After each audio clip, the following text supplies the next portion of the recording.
वैशाख पौर्णिमा. वैशाख पौर्णिमेला पाली भाषेत वेसाख मासो म्हणतात. ही पौर्णिमा साधारणत मे महिन्यात येते. भगवान बुद्धाच्या जीवनासंबंधी जन्म, विवाह, ज्ञानप्राप्ती आणि महापरिनिब्बाण या घटना याच पौर्णिमेला घडल्यात. त्यामुळे या पौर्णिमेला सर्व पौर्णिमांमध्ये अग्रस्थान आहे. या पौर्णिमेला ज्या घटना घडल्यात त्यासंबंधी परिचय असा. 1. सिद्धार्थाचा जन्म. सिद्धार्थ गौतमाचा जन्म ख्रिस्तपूर्व 563व्या वर्षी वैशाखी पौर्णिमेला झाला. त्याच्या पित्याचे नाव शुद्धोदन आणि आईचे नाव महामाया. शुद्धोदन हा मोठा योद्धा होता. शुद्धोदनाने जेव्हा शूरपणा दाखविला तेव्हा त्याला दुसरी पत्नी करण्याची अनुमती मिळाली. त्याने दुसरी पत्नी म्हणून महाप्रजापतीची निवड केली. ती महामायेची थोरली बहीण होती. शुद्धोदनाला शाक्य राजा संबोधित होते. शाक्य लोकात प्रतिवर्षी आषाढ महिन्यात येणारा एक उत्सव पाळण्याची प्रथा होती. सर्व शाक्य लोक आणि राजघराण्यातील मंडळी हा महोत्सव 7 दिवस साजरा करीत असत. उत्सवाच्या 7व्या दिवशी महामाया मोठ्या सकाळी उठली. सुगंधी पाण्याने स्नान केले. तिने 4 लक्ष मोहरा दानधर्मात वाटल्या. मौल्यवान अलंकार परिधान केले. आवडीच्या पदार्थाचे सेवन केले. व्रताचरण करून निद्रेसाठी ती शयन कक्षेत गेली. त्या रात्री शुद्धोदन व महामाया यांच्या एकात होऊन महामायेला गर्भसंभव झाला. पलंगावर पहुडली असताना ती तशीच झोपी गेली. तिला एक स्वप्न पडले. त्या स्वप्नात सुमेध नावाचा एक बोधिसत्व तिच्या पुढे प्रकट झाला.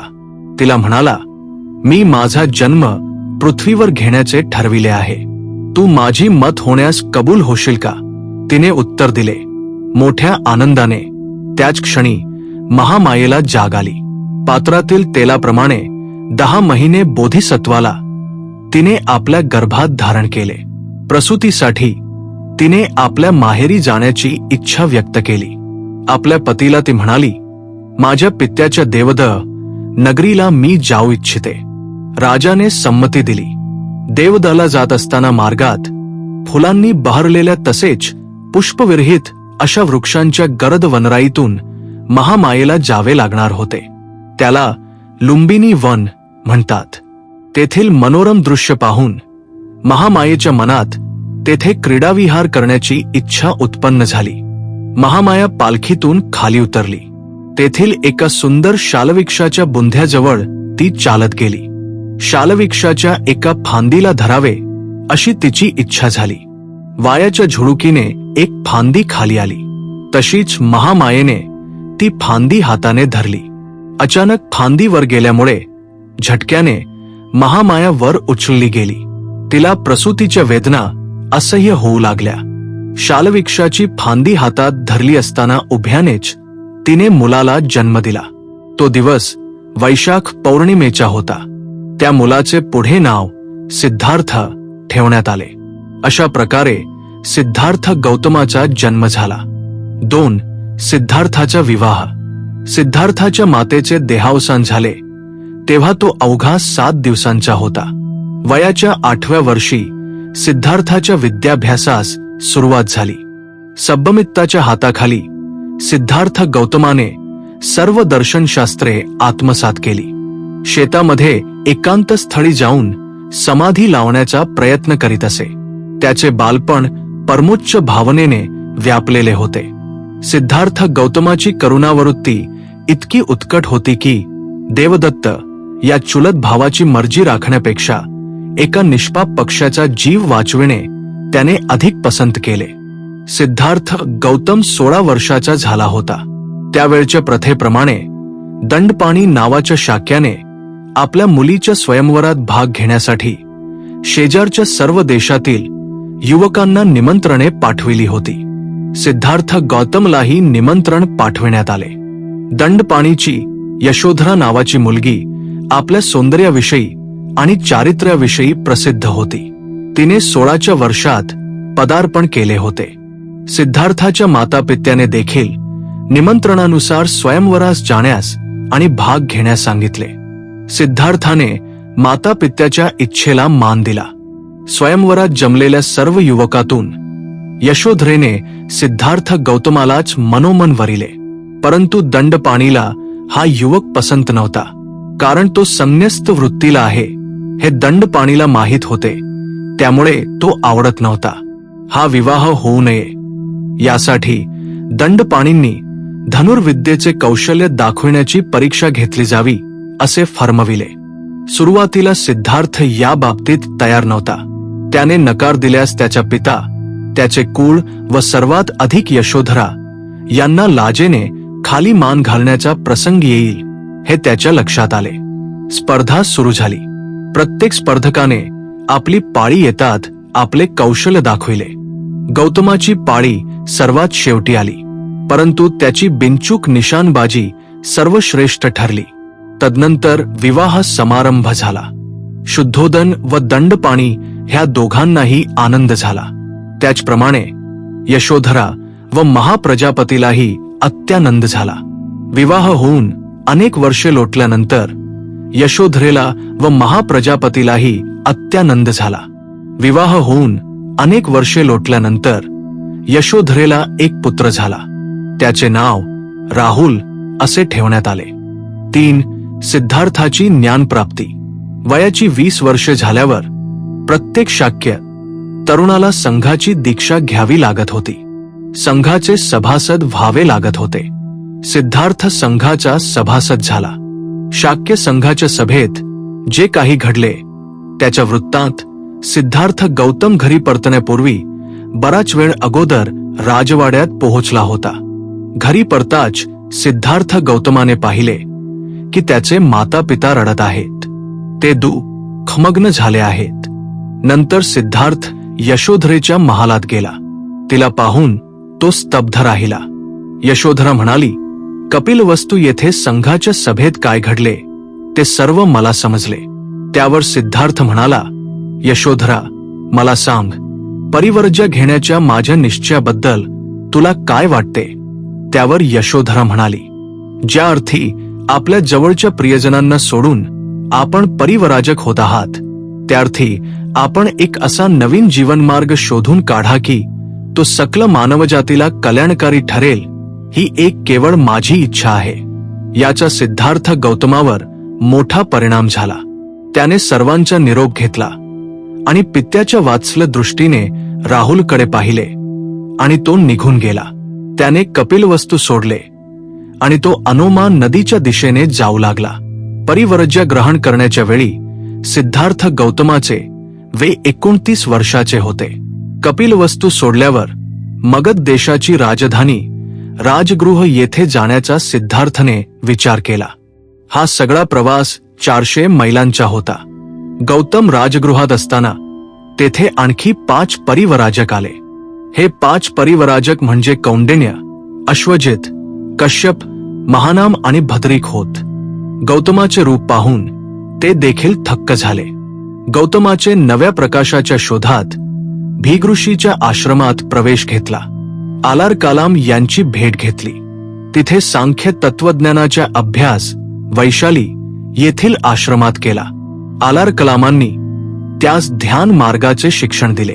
त्यानंतर ध्यान मार्गाची सर्वोच्च पायरी शिकण्यासाठी तो रामपुत्ताच्या आश्रमात गेला. श्वासोच्छवास थांबवून चित्ताची एकाग्रता साधण्याची खदायक प्रक्रिया आत्मसात करण्यात सिद्धार्थ यशस्वी झाला. त्यानंतर गौतम वैराग्य मार्गाचा अभ्यास करण्यासाठी गया नगरीत गेला. गौतमाने सुरू केलेली तपश्चर्या आणि त्याचे आत्मक्लेश 6 वर्षेपर्यंत चालले होते. त्याचे शरीर क्षीण झाले होते, तरी त्याला नवीन प्रकाश दिसत नव्हता. शेवटी तो शीच विचार करू लागला. हा मार्ग वासनामुक्त होण्याचा किंवा पूर्ण ज्ञानाचा अथवा मुक्तीचा नाही. खरी शांती आणि एकाग्रता शारीरिक गरजांच्या अखंड तृप्तीनेच योग्य प्रकारे लाभते, हा विचार सिद्धार्थच्या मनात आला. त्याने सुजाताचे अन्न ग्रहण केले. हे लक्षात येताच त्याचे सोबत असलेले 5 तपस्वी तिरस्काराने त्याला सोडून गेले. अन्न ग्रहण करून ताजतवाना झाल्यानंतर गौतम आपल्या अनुभवाविषयी विचार करू लागला. पद्मासन घालून पाठ सरळ ठेवून तो पिंपळवृक्षाखाली बसला. ज्ञानप्राप्ती करून घेण्याच्या निश्चयाने तो शीच म्हणाला, कातडी, स्नायू आणि हाडे हवी तितकी सुकून गेली आणि माझ्या शरीरातील राक्तमांस शुष्क झाले तरी चालेल, परंतु पूर्ण ज्ञानप्राप्ती झाल्याशिवाय हे आसन मी सोडणार नाही. ज्ञानप्राप्ती करून घेण्यासाठी गौतमाला 4 आठवडे ध्यानमग्न राहावे लागले. 4 पायांनी त्याने संपूर्ण ज्ञान प्राप्त करून घेतले. 4थ्या आठवड्याच्या शेवटी त्याचा मार्ग प्रकाशित झाला. त्याला स्पष्टपणे दिसून आले की जगात 2 समस्या आहेत. जगामध्ये दुःख आहे ही पहिली समस्या आणि दुःख नाहीसे कसे करावे व मानवजातीला कसे सुखी करावे ही दुसरी समस्या. या दोन्ही प्रश्नांचे बिनचूक उत्तर त्याला मिळाले. ते उत्तर म्हणजे सम्यक संबोधी. हीच खरी ज्ञानप्राप्ती होय. हा दिवस वैशाख पौर्णिमेचा होता. 4 सिद्धार्थ गौतमाचे महाप्रिनिब्बाण. ज्ञानप्राप्तीपूर्वी गौतम केवळ बोधिसत्व होता. ज्ञानप्राप्तीनंतर ते बुद्ध झाले. बुद्ध होण्यासाठी बोधिसत्वाला 10 जीवन अवस्थांमधून जावे लागते. त्या अवस्था आहेत मुदिता, विमलता, प्रभाकारी, अर्चिष्मती, सुदूरजया, अभिमुखी, दुरंगमा, अचल, साधुमती, धम्ममेघ. बुद्ध झाल्यानंतर ते सारनाथ येथे आले. त्यांनी प्रथम 5 परिवराजकांना विशुद्ध मार्गाचे पहिले प्रवचन दिले. त्यानंतर ते आयुष्यभर धम्माचा उपदेश देत राहिले. आपल्या अंतिम प्रवासास निघण्यापूर्वी भगवान बुद्ध राजगृही गृडकुट पर्वतावर राहत होते. त्यानंतर ते अंबलठिका, नालंदा, वैशाली, भंडग्राम, पावा असा प्रवास करीत निघाले. भगवान बुद्ध पावा येथे आले असून ते आपल्या आम्रवनात उतरले आहेत असे चुंदाने ऐकले. चुंदाने दिलेले भोजनाचे निमंत्रण बुद्धांनी स्वीकारले. दुसऱ्या दिवशी चुंदाने आपल्या घरी खीर वगैरे मिष्टान्नाबरोबर सुक्रद्दवा ची सिद्धता केली. चुंदाने सिद्ध केलेले भोजन भगवंताला मानवले नाही. त्यांना घोर आजार जडला. त्यानंतर भगवान आनंदाला म्हणाले, चला आपण कुशीनाराला जाऊ. कुशीनारा येथे आगमन होताच भगवंत थोडासा रस्ता चालून गेले. तेव्हा भगवंत आनंदाला म्हणाले, आनंदा, वस्त्राची घडी करून माझ्याकरिता बिछाईत कर. मी थकलो आहे. काही काळ मला विश्रांतीची गरज आहे. तिथे आसनस्थ झाल्यावर आनंदाने भगवंतसाठी जलाशयाचे पाणी आणले. ते प्राशन करून ते बिछाण्यावर पहुडले. त्यासमयी सुभद्र नावाचा परिवराजक कुशीनारा येथे राहत होता. सुभद्र परिवराजकाच्या कानावर लोकवार्ता पडली की आजच्या रात्रीच्या अखेरच्या प्रहरी गौतम बुद्धांचे महाप्रिनिर्वाण होणार आहे. तेव्हा सुभद्राच्या विनंतीनुसार बुद्धाने सुभद्राला दीक्षा दिली. तोच अखेरचा श्रावक ठरला. त्यानंतर भगवान बुद्ध आनंदाला म्हणाले, आनंदा, कदाचित तू असे म्हणशील, गुरुची वाणी आता लोपली. आता आम्हाला कोणी गुरु उरला नाही. पण आनंद, तुला असे वाटता कामा नये. जो धम्मनी शिकवला, सांगितला आहे, तोच माझ्या पश्चात तुमच्या गुरु. तथागतांनी असे सांगितल्यावर स्थविर आनंद म्हणाला, भगवान, आपण बहुजनांच्या हितासाठी, बहुजनांच्या सुखासाठी, जगाच्या अनुकंपेसाठी, तसेच देव व मानवांच्या कल्याणासाठी कल्पांतापर्यंत राहण्याची कृपा करावी. यावर तथागत म्हणाले, बस बस आनंद, तथागतांची अधिक विनवणी करू नकोस अशी विनंती करण्याचा समय निघून गेला. त्यानंतर स्थविर अनुरुद्ध व स्थविर आनंद ह्या उभयतांनी धार्मिक चर्चेत रात्र व्यतीत केली. रात्रीच्या 3ऱ्या प्रहरात तथागतांना महाप्रिनिब्बाण प्राप्त झाले. त्या दिवशी वैशाखी पौर्णिमा होती. ईस पूर्व 483 मध्ये ही घटना घडली. वैशाखी पौर्णिमेला सिद्धार्थाचा जन्म, सिद्धार्थाचा विवाह, सिद्धार्थाची ज्ञानप्राप्ती आणि सिद्धार्थाचे महाप्रिनिब्बाण ह्या घटना घडल्यात.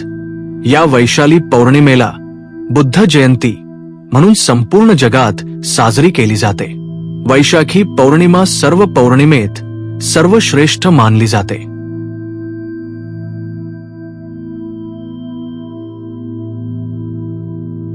भवतु सब्ब मंगल. साधू साधू साधू